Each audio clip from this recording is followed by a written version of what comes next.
Hi, I'm Robert and I'm a trader.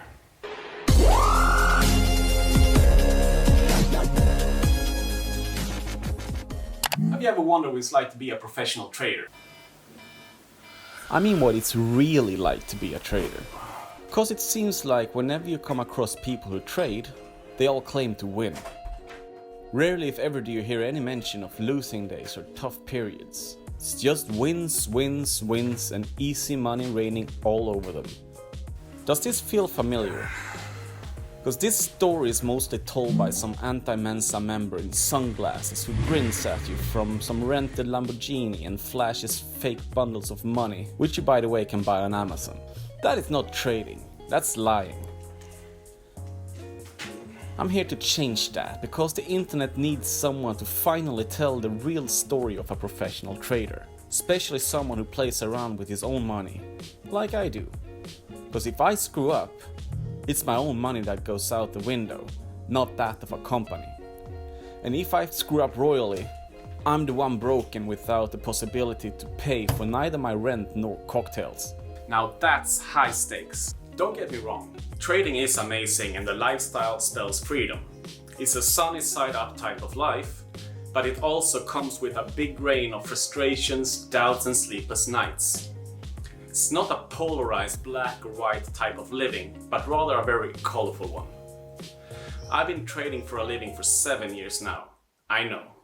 So, welcome to my channel, where I will truthfully and with no filter depict the life of a trader, both at work and outside the trading arena. You'll get to follow me in my everyday life, through the good times and the bad times and everything in between. But before we get started, allow me to tell you briefly about my history. Prior to my trading career, I played online poker professionally for a decade. This is where I established my wealth, some 7 figures that rendered me quite a comfortable lifestyle. I guess I did what any 20-year-old would do in the same spot. Traveled the world in lavish hotel suites, frequented Michelin star restaurants and bought vintage red wines and art. Gradually, I lost my passion for poker and decided to retire the career while still at an all-time high. Although I felt a void from not playing anymore, that emptiness was quickly filled by a newly found interest in trading.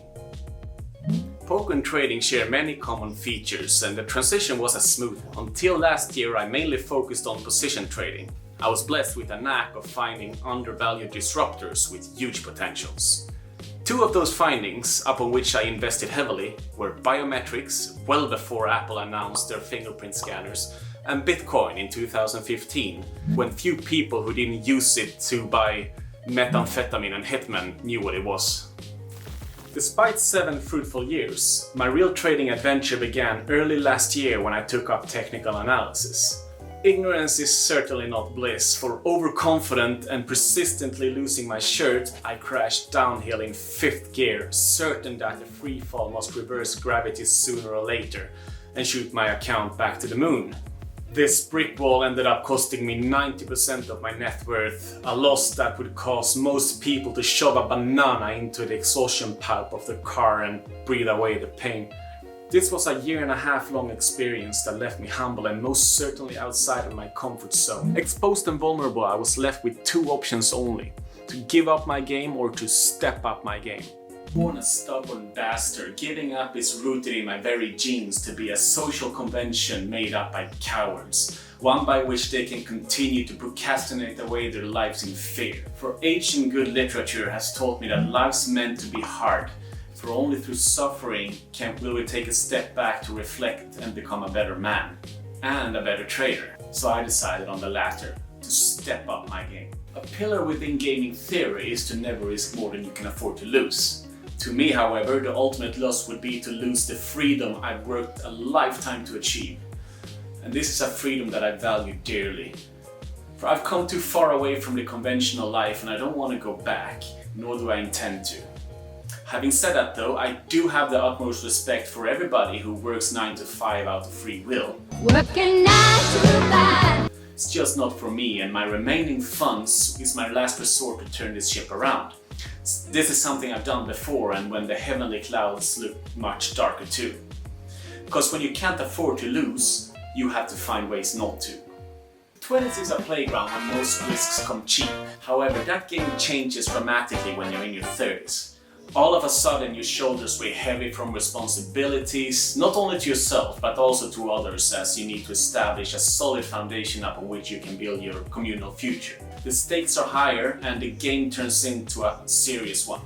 This can sometimes cause you a racing heart and sleepless nights. You see before you a responsible man with heavy shoulders who lives in central London with his newly wedded wife. But despite a lifelong career in moving money around for equity, money itself has come to mean little to me.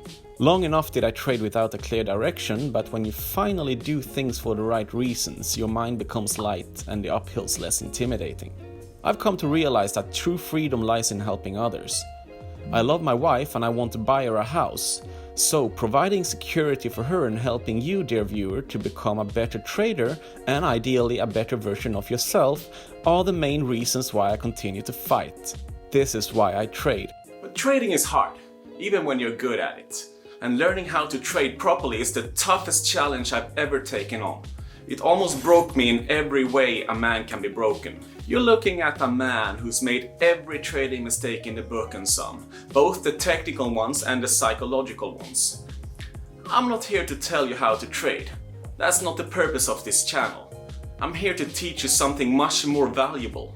And that is what mistakes not to make, the very ones I made myself. In the next episode, I will debunk a holy old gaming theory dogma, the very one claiming that putting all of your eggs into one basket is always a cardinal sin. For it's not necessarily. So subscribe now and follow me on my quest to turn this 90% losing nightmare around, for I've done it before and I can do it again. But brace for impact, for it's going to be a dramatic ride. Now, let's trade.